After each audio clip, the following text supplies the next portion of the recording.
Texte du bouddhisme ancien traduit directement du pali. Version audio d'accessibilité. Le petit récit d'Asapura, Asapura Suttam numéro 40. Ainsi ai-je entendu. En ce temps-là le Seigneur séjournait chez les Angas. Un village des Angas se nomme Asapura et c'est là que le Seigneur s'adressa aux moines. Moines. Seigneur, lui répondirent les moines. Le Seigneur leur déclara ceci.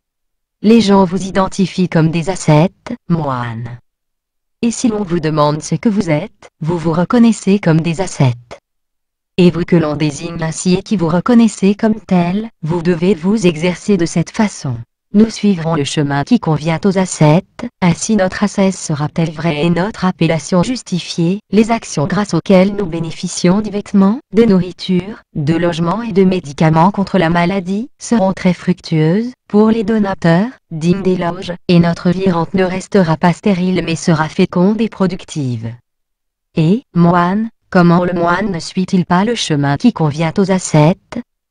Si le moine avide n'élimine pas la convoitise, si l'hostile ne met pas fin à l'hostilité, si le colérique n'élimine pas la colère, si le rancunier ne laisse pas tomber la rancune, si le rival ne cesse pas de rivaliser, si le jaloux n'abandonne pas la jalousie, si l'avare ne renonce pas au refus de partager, si le dissimulateur n'arrête pas de dissimuler, si l'hypocrite ne supprime pas l'hypocrisie, si le méchant n'élimine pas les mauvais désirs, si le crédule n'abandonne pas les croyances erronées, tant que ne sont pas éliminés ces défauts qui salissent l'ascète, l'avilissent, l'affaiblissent, le mènent à sa perdition et finiront par le faire souffrir dans les mauvaises destinées, je dis qu'il ne suit pas le chemin qui convient aux ascètes.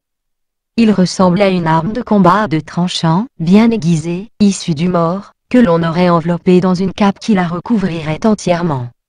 Je ne dis pas, moine, que celui qui porte la cape est un ascète du seul fait qu'il la porte. Je ne dis pas que celui qui va nu est un ascète parce qu'il va nu. Je ne dis pas que celui qui porte constamment le même vêtement, sale et mouillé de sueur est un ascète seulement parce qu'il le porte. Je ne dis pas que celui qui se baigne 3 fois par jour est un ascète du seul fait qu'il descend dans l'eau. Je ne dis pas que celui qui vit au pied d'un arbre est un ascète parce qu'il demeure là. Je ne dis pas que celui qui vit en plein air est un ascète du seul fait qu'il reste dehors. Je ne dis pas que celui qui se tient toujours debout est un ascète parce qu'il reste debout. Je ne dis pas que celui qui mange par intermittence, 1 ou 2 fois par mois, est un ascète parce qu'il se conforme à cette pratique. Je ne dis pas que celui qui apprend les mantras est un ascète de ce seul fait. Je n'appelle pas ascète celui qui a un chignon parce qu'il en a un.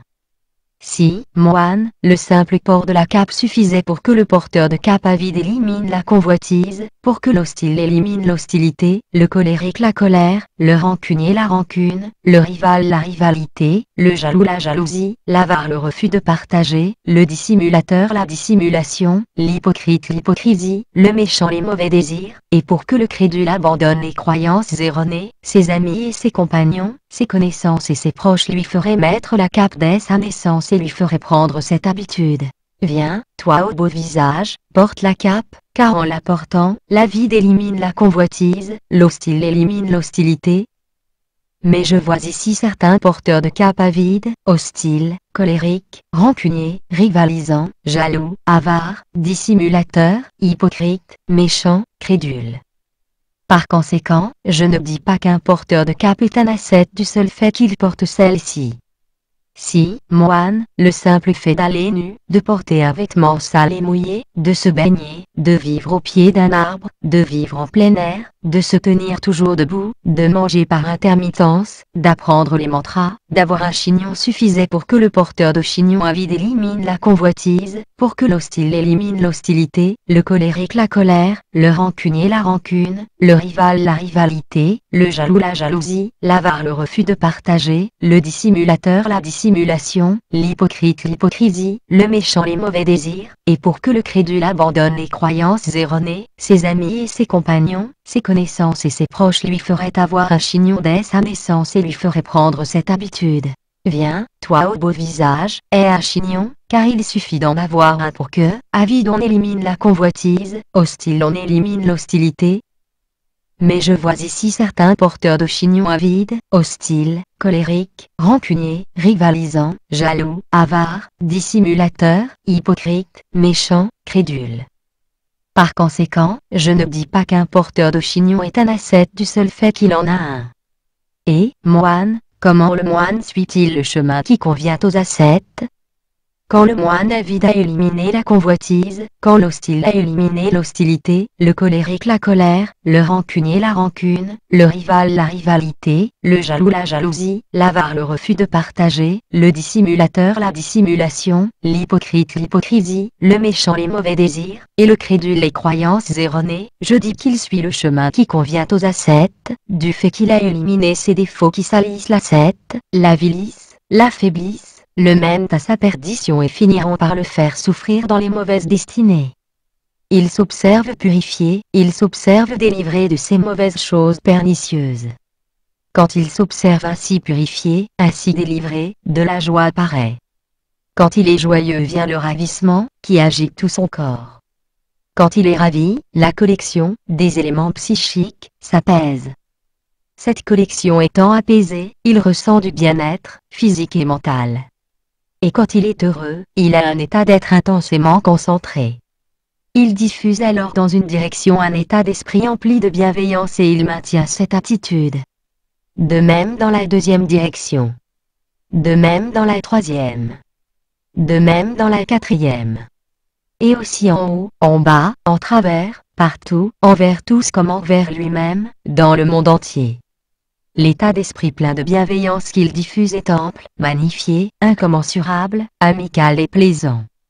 Il diffuse dans une direction un état d'esprit plein de pitié, et l'état d'esprit qu'il diffuse est amical et plaisant. Il diffuse dans une direction un état d'esprit empli de joie, et l'état d'esprit qu'il diffuse est amical et plaisant. Il diffuse dans une direction un état d'esprit accompagné de regards neutres, et l'état d'esprit qu'il diffuse est amical et plaisant.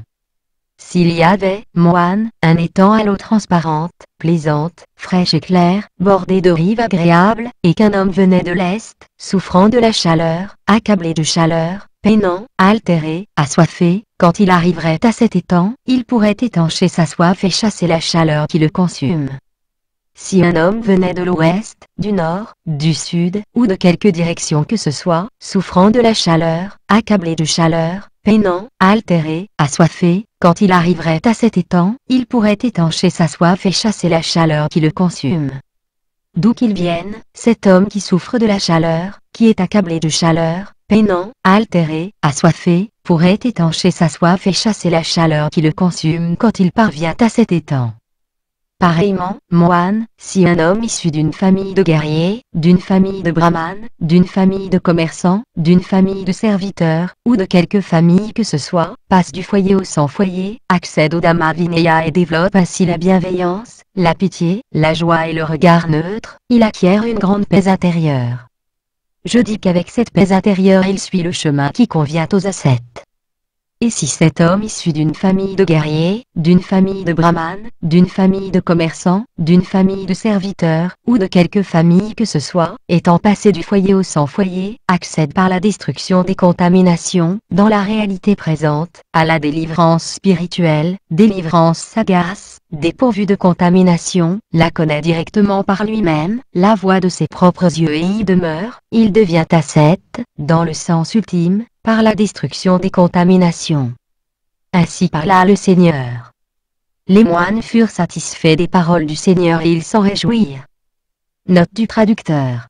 Mahaja dans le texte, Mataja dans le commentaire qui décrit de quelle façon les forgerons obtenaient la matière première pour fabriquer une telle arme. Mélanger de la limaille de fer à de la viande, faire avaler cette mixture à un héron. Quand celui-ci, ne pouvant déféquer, meurt, lui ouvrir le ventre, recueillir la limaille, la mélanger de nouveau à de la viande et en nourrir un autre héron, et procéder 7 fois à cette opération. Parmi ces pratiques ascétiques, vivre au pied d'un arbre et vivre en plein air figure parmi les Duthaga, chapitre 2 du Visuddhimagga, mais il ne faut pas confondre vêtements des moines et capes, ni paroles du Bouddha et mantra. Les 4 sortes de castes. Traduction. Christian Maes. Réalisation vidéotexte. Les connaisseurs du monde.